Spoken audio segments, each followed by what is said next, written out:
Assalamualaikum warahmatullahi wabarakatuh. Waalaikumsalam warahmatullahi wabarakatuh. Baik, dari semuanya kita pertemuan perdana tentang mata kuliah ini mata kuliah teknologi pengelolaan makan dan informasi langsung ternak ruminansia. Jadi ini mata kuliah dulunya mata kuliah wajib. 2024 ini menjadi mata kuliah pilihan di program studi budaya peternakan. Jadi pertemuan perdana tentang pengenalan bahan makanan ternak ruminansia. Jadi sekilas kenapa mata kuliah ini sebenarnya harus kita kuasai, terutama buat kalian yang nantinya akan menjadi ahli media ataupun nantinya setelah lulus wisuda akan bekerja. Tentu kalau bekerja di bidang peternakan, permasalahan pakan ini yang paling tinggi ya, yang paling tinggi biayanya. Oke, baik, sebelumnya saya pertemuan perdana saya perkenalkan diri. Saya Pragus Mara, SPTMSC, dosen tetap di program studi budaya peternakan. Saya sebelumnya studi S1 di program studi peternakan di Universitas Kuala, kemudian S2 di program studi magister ilmu peternakan di UGM. Ya, jadi pengalaman saya ketika kuliah ya, ketika melihat-lihat lah ya, jalan-jalan, lihat-lihat, coba melihat-lihat di peternakan dan membaca literatur referensi, ternyata pakan itu kosnya tinggi sekali. Jadi kalau kalian buat peternakan, biaya produksinya itu pakan paling tinggi. Ya, itu mencapai 60-70%. Jadi kalau kita mau untung sebenarnya di peternakan itu, ya kita harus bisa membuat rekayasa pakan. Kalau semua kita beli, udah pasti kita nggak tipis ya, sedikit sekali marginnya. Nah, itu yang kita tidak kendaki kan. Ada nggak misalnya orang mau beternak? Misalnya kita mau beternak, tapi kita nggak mau dapat untung. Tentu kita mau dapat untung ya. Apapun yang kita mau kerjaan yang kita lakukan itu kita mau dapat untung. Kuncinya di peternakan itu kita harus bisa menguasai pakan. Ya, dimanapun. Entah kalian nanti bekerja, ya misalnya bekerja jadi apa kalian mau? Usaha, boleh. Jangan bilang jadi anggota DPR ya. Anggota DPR tidak susah nanti. Nah, jadi bisa jadi pengusaha kayak gitu. Ya, tekan harga pakan untuk penghasilan atau penerimaan kita akan meningkat. Kalau nggak percaya, coba nanti misalnya penelitian. Ya boleh penelitian eksploratif ya, penelitian mengeksplor yang di peternak, ataupun kalian mau penelitian membuat pakan misalnya, nanti diberikan ke ternaknya, kita hitung, terakhir itu kita hitung analisis ekonominya seperti apa. Sudah pasti misalnya kalau yang bisa menekan biaya pakan keuntungannya lebih tinggi.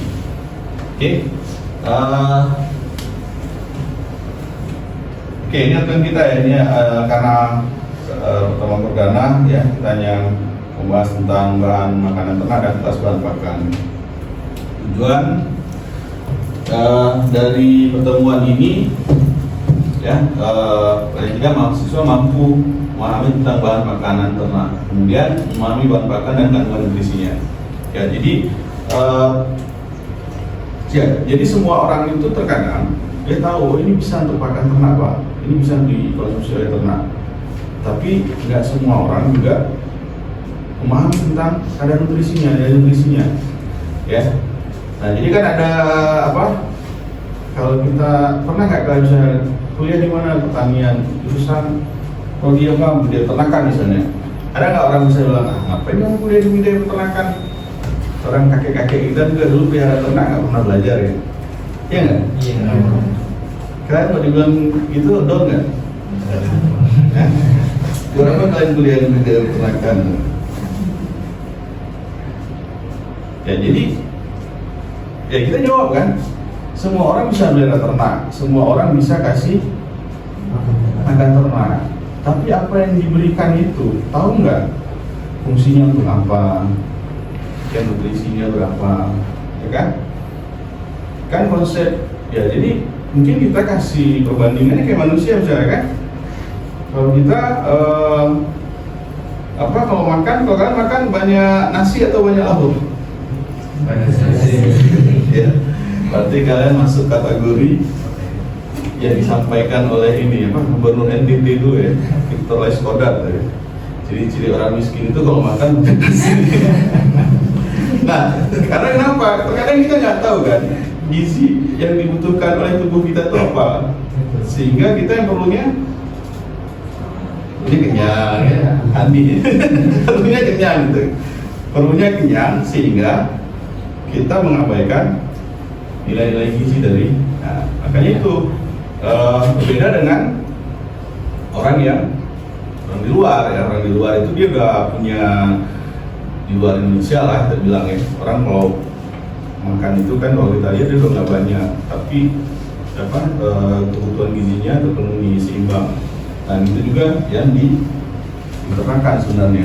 Oke, jadi nggak hanya kita tahu, kita mengkasih misalnya, oh ya rumput, makanan sapi itu rumput, pakannya rumput, tapi bagaimana dengan nilai nutrisinya? Baik, kalau kita cerita bahan makanan ya, bahan makanan itu adalah semua yang diberikan, tapi dia tidak ada negatif ya, tidak memiliki efek negatif terhadap tubuh ternak. Ya, jadi semua mungkin kalau ternak itu dia bisa makan semua ya. Tapi pernah nggak kita lihat misalnya tiba-tiba ada ternak yang kalau dulu tuh di BPTU misalnya ya, tiba-tiba ternaknya itu mati. Nanti tiba-tiba dicek ya, dibedah, dilihat, ternyata di rumahnya itu banyak plastik, sehingga dia ternaknya itu ya, cirinya itu waktu dia itu udah nggak bisa bangun lagi dari mana. Jadi kalau di BPT itu kan sangat bagus sih, hijauan terus sebagainya. Ternyata ternak itu nggak bisa milih kadang dia ya. Jadi coba ada plastik dia makan, ya konsumsi. Tapi sekarang sudah lebih bagus ya. Jadi sudah kebersihan sebagainya. Jadi ini juga penting buat kita. Kalau kita mau beternak, kebersihan itu bukan hanya karena menyangkut masalah keindahan, estetika, tapi enggak ya. Kebersihan itu juga ada kaitannya dengan kesehatan. Kebersihan itu tidak hanya kaitannya dengan estetika, tapi juga dengan kesehatan. Baik, kalau kita bicara makan itu kan makan ada kadar air. Kita kadang jika kita kasih rumput ya ke ternak ya, kita sering memakai patokannya itu kan sering istilahnya itu bahan kering kan ya. Udah tahu lah ya kalau mahasiswa. Nah ini yang masyarakat nggak tahu. Kalau peternak itu biasa berapa sih? Ini Pak, berapa Pak kasih pakan ternaknya? 10% dari berat badan. 10% dari berat badan itu sebenarnya kalau di kita ya, itu udah kita nggak pakai lagi. Kenapa? Kenapa kita nggak pakai lagi? Kita nggak pakai patokannya itu patokan dalam bentuk segar. Kenapa?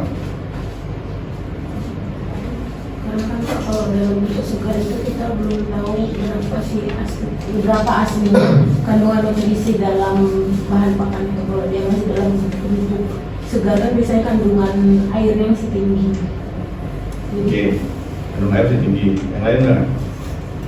Kenapa? Kenapa kita matoknya itu kita harus pakai patokannya bahan kering? Ada yang pernah tahu? Coba misalnya kita baca-baca jurnal, kita misalnya penelitian itu kan pemberian pakan misalnya 2% dari berat badan dalam bentuk bahan kering. Ya. Kenapa dia patokannya bahan kering? Karena kalau kita tahu misalnya kayak ini pakan kan, rumput. Kalau rumput gajah itu misalnya dia ada kadar air bahan keringnya, misalnya kadar airnya 10% berarti bahan keringnya kadar airnya 9, kalau bahan keringnya misalnya 10%, berarti kadar airnya 90 gitu ya. Jadi Kalau kita misalnya mau pakai apa patokannya itu kadar air satu daerah dengan daerah lain beda ya. Bisa dipengaruhi oleh topografi, kemudian curah hujan. Kalau yang daerah yang dia hujannya itu tinggi, tentu kadarnya lebih tinggi kan. Misalnya kayak di Bogor yang sering hujan ya. Ada pernah di Bogor? Tuh. Saya salah satunya dulu tidak mau kuliah di Bogor karena sering hujan ya. Saya berapa kali datang ke Bogor memang betul. Hujan Bogor itu kadang sore itu hujan, siang ke sore hujan. Jadi kalau kalian mau lanjut studi di Bogor, misalnya S2, itu siap-siap payung ya. Si payung dia sedia. Oke, nah jadi patokannya itu ya. Kalau bahan kering itu udah sama. Rumput gajah di misalnya di Aceh, di Indrapuri dengan yang ada di Bogor itu sama bahan keringnya. Tinggal kita kalau mau kasih, tinggal kita konversi. Nah, jadi makanya kenapa patokan itu menggunakan bahan kering. Oke, jadi bahan kering ini ada bahan organik dan organik ya. Jadi kita sering kalau mau memberikan apa namanya mau meneliti dan sebagainya, kita yang paling utama itu kan kita melihat bahan organiknya dulu ya.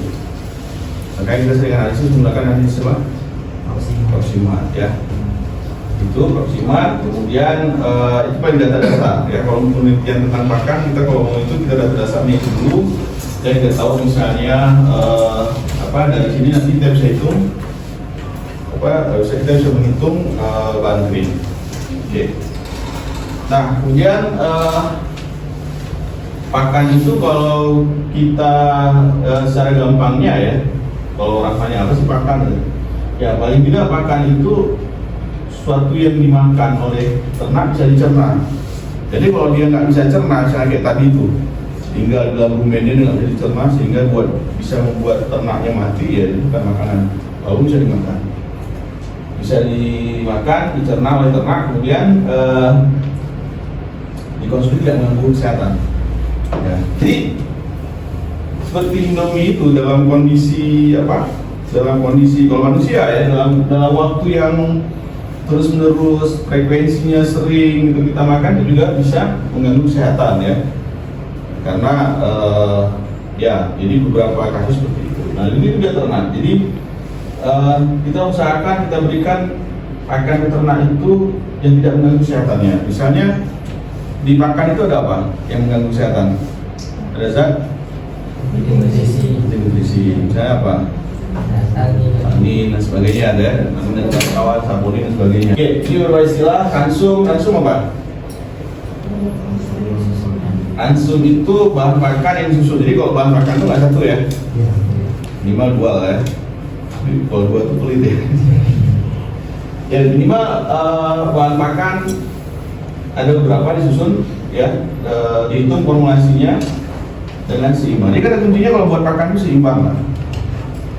Ya, kalau ini kalau dimasuk di peternak itu kadang dia minta ini yang bagus proteinnya gitu, yang tinggi. Untuk ternak ruminansi ya belum tentu yang tinggi protein itu bagus, ya kan? Kenapa coba? Kenapa kira-kira? Misalnya bapak mau kasih protein ternak apa? Mau kasih buat pakan proteinnya 25%. Bahkan pakan untuk ternak ruminansia gitu. Nah, kira-kira bagus nggak kalau terlalu tinggi protein yang kita berikan untuk ternaknya? Gimana kira-kira? Karena kan ruminansia itu prosesnya kan dia masuk ke rumen. Kalau manusia cuma satu kan lambungnya, dan kita nggak bisa merubah apa namanya protein di dalam apa tubuh kita harus asupannya harus dari luar. Tapi kalau ternak ruminansia dia bisa kan. Dan dari beberapa penelitian kalau kita lihat itu ada batas maksimal ya pemberian protein kasar itu berapa untuk ternak ruminansia. Kenapa dia ada batas maksimal? Kalau lebih dari itu produktivitasnya juga menurun. Jadi artinya akan ada akan ada produktivitas yang menurun ketika kita memberikan terlalu tinggi protein. Ya, jadi makanya dia harus seimbang. Kemudian konsentrat juga ada sumber protein dan karbohidrat, ya, atau sumber energi, ya. Karbohidrat itu kita kaitkan dengan energi. Dan dia serat kasarnya rendah. Kemudian dari aditif itu apa? Dari aditif itu dia sedikit yang digunakan, tapi dia penting. Kalau di bidang ruminansia, yang aditif ini jarang sekali orang meneliti. Ya, kalau kalian misalnya nanti ada rezeki dan sebagainya, kalau orang main di protein itu sering, main di energi sering, tapi main di aditif itu yang jarang. Tapi kalau di non-room, enggak, saya udah main. Nah, kita nggak tahu ya kenapa misalnya aditif ini kurang diminati untuk diteliti oleh orang di bidang ruminansia. Oke, ini kira-kira langsung kayak gini, langsung komersil, ya. Langsung komersil. Nah, langsung komersil ini kan mahal, ya. Oke, mana caranya misalnya? Nah, misalnya kalau dari penelitian yang saya lihat, ya, itu misalnya kayak Pak Mani, dia kan sering mensubstitusi, ya, Pak Mani sering mensubstitusi itu. Jadi tujuannya untuk apa? Menurunkan biaya pakan. Nah, ya substitusi, dibuat lagi pakan konsentrat yang lain, kemudian disubstitusi. Nah, jadi minimal kalau substitusi itu dia, kalaupun dia tidak meningkat, ya produktivitasnya minimal sama, ya. Ataupun ya minimal sama, tapi plusnya itu di mana? Biaya, kan? Pernah nggak misalnya kita ini? Nah, ini misalnya kayak unggas. Di unggas itu kan ada sering penelitian pemberian apa namanya? Pemberian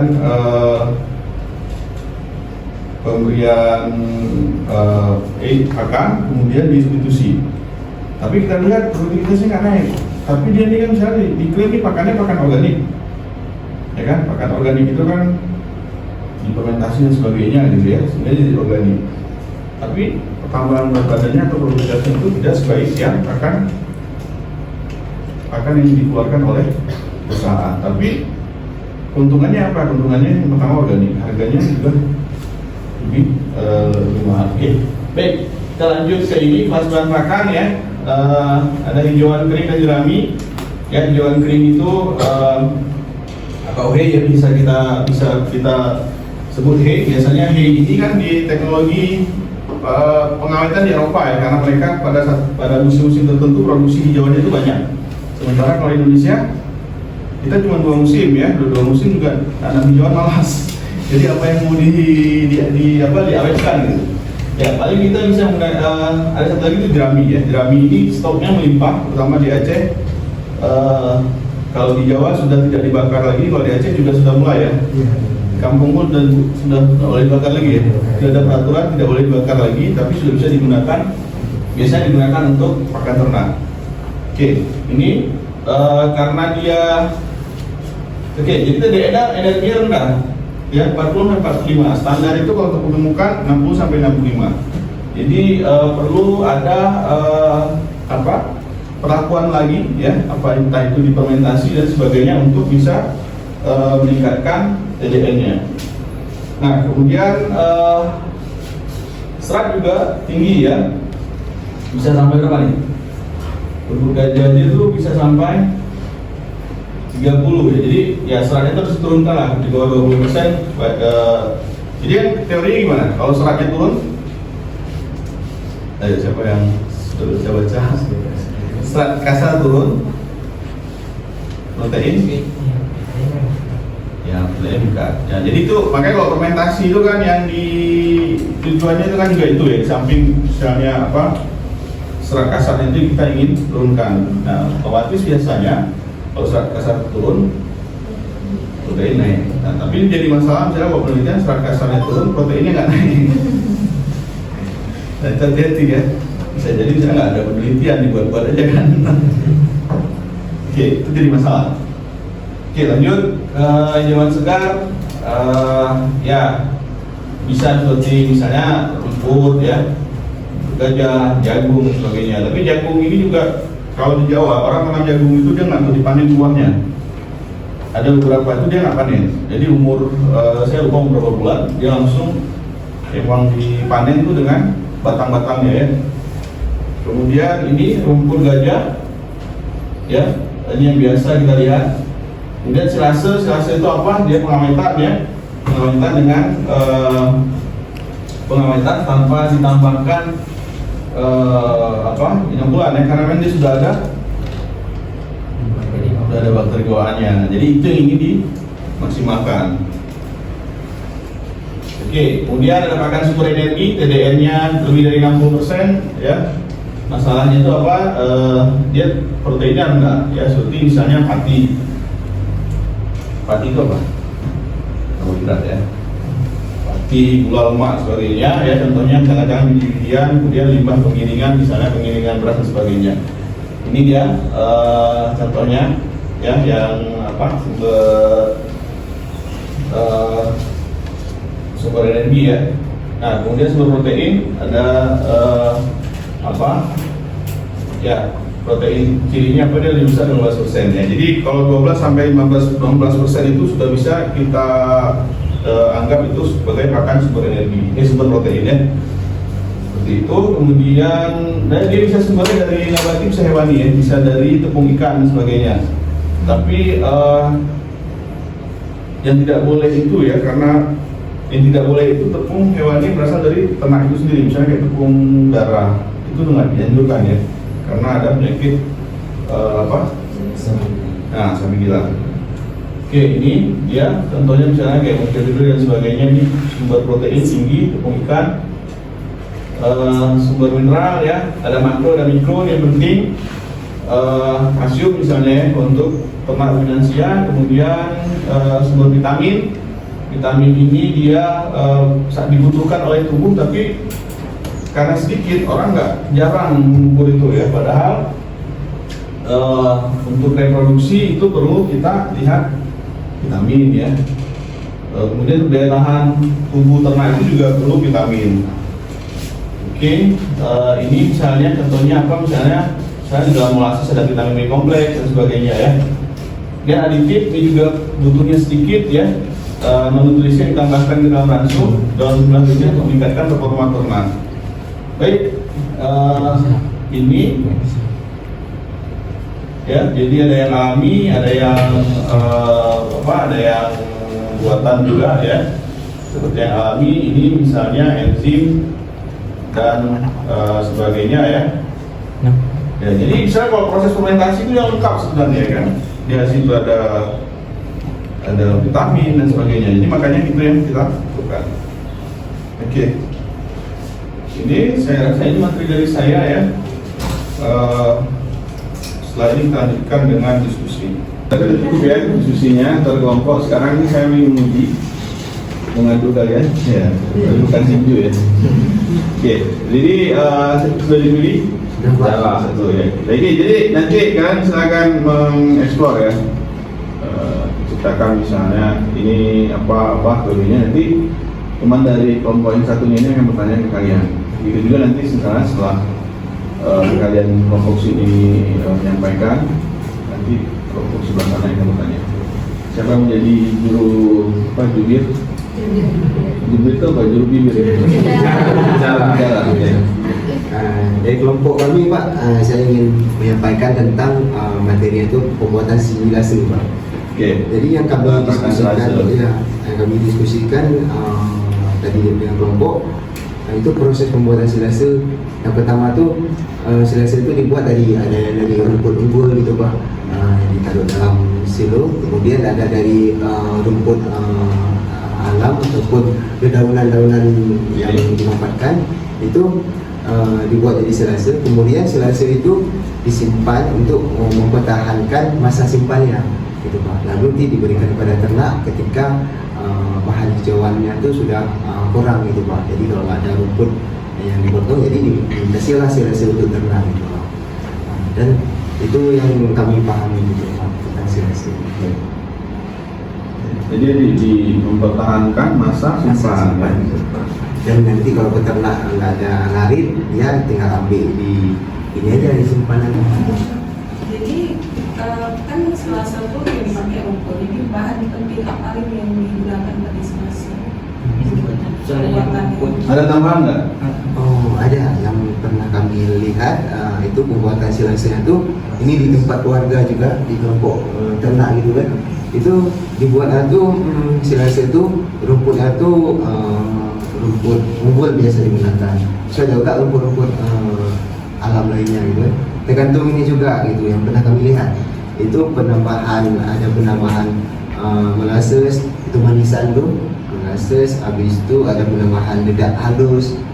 Tapi cuma 2 macam urea, ada urea tapi persen urea tuh nggak terlalu kecil gitu, kecil gitu. Tiga komponen lain yang ditambahkan, molasses, dedak halus sama urea gitu.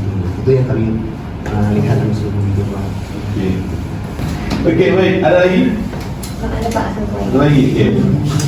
Jadi kan silase itu kan tadi katanya pembuatannya dibuat dalam silo gitu. Untuk jangka waktu silase itu jadi biasanya berapa? Informasi dari ini apa namanya? Berapa lama dia bisa? Sebulan. Tapi 2 minggu udah terasa deh Pak. Kata semester. Udah ada aromanya ya? Aroma khas kan Mas. Baik, kalau sudah ada aromanya sudah bisa dipastikan ini sudah terjadi ya. Tapi kalau kita mau balik lagi, kita bisa gunakan misalnya kita bisa cek pH-nya gitu kan. Kalau terjadi penurunan pH berarti kan terjadi fermentasi ya. Oke, menarik ya. Selanjutnya dari kelompok Kamda. Baik, terima kasih. Izin teman-teman, saya ingin dari kelompok kami ingin menjelaskan tentang apa yang kami ketahui dari hijauan segar ini. Nah, mungkin nanti dari teman-teman ada yang kurang dari apa yang aku sampaikan boleh ditambah. Nah, jadi hijauan segar ini setahu kami merupakan pakan yang nanti diberikan sama ternak dalam bentuk segar atau kandungan airnya masih tinggi, bisa dalam bentuk langsung diberikan ataupun dalam bentuk sudah dipotong. Nah, biasanya kalau dari yang kita lihat di peternak-peternak sekitar ya, itu biasanya bisa menggunakan rumput apa namanya, rumput gajah ya, rumput gajah, rumput potong kalau misalnya peternak-peternak ngomong gitu kan, sama biasanya atau di lahan-lahan kosong atau rumput kembaran itu. Nah, mungkin untuk rumput segar itu ya yang bisa kami jelaskan. Ada nggak yang mau kalian tanyakan tentang hijauan segar yang diberikan? Ada yang mau lebih? Saya. Oke, Bang Fauzan. Jadi itu kan ada hijauan. Apa aja macam hijauan? Saya kita kasih ini. Oke, macam-macamnya ya. Ya. Berapa macam? Bebas. Bebas. Kalau yang di sini ya kan Mbak, kalau yang di sini biasanya itu kan kalau tadi yang dibilang sama Bapak rumput potong atau yang saya bilang rumput gajah, terus rumput gembala tadi yang di lahan kosong, rumput biasa, atau kalau mau seperti kacang-kacangan tadi legum yang Bapak bilang legum, itu kalau di sini biasanya kadang pakai Cina tuh Bang. Ya, menarik ya. Diskusi hari ini yang saya sampaikan bahwa memang rumput segar dan silase ya. Jadi ada benang merahnya juga ya. Rumput segar nggak habis buat silase. Ya, gampang seperti itu. Oke, baik. Pakan itu bukan berarti kita cuma tahu, tapi kita juga harus ya mempertimbangkan. Misalnya rumput, hijauan ya. Jangan sampai misalnya kalian mau beternak, sapinya udah sampai kandang tapi hijauannya belum tumbuh. Ya, jadi harus ada perencanaan ya. Nah, dan juga itu yang diharapkan, belajar itu nggak pernah berhenti. Kan kami pun dosen belajar terus ya. Kami juga belajar terus, belajar sama Sia, belajar sama siapa. Jadi belajar itu tidak pernah berhenti. Oke, baik, demikian pertemuan kita hari ini. Semoga pas kedepannya itu tetap menyenangkan seperti hari ini ya. Demikian, assalamualaikum warahmatullahi wabarakatuh. Waalaikumsalam warahmatullahi wabarakatuh.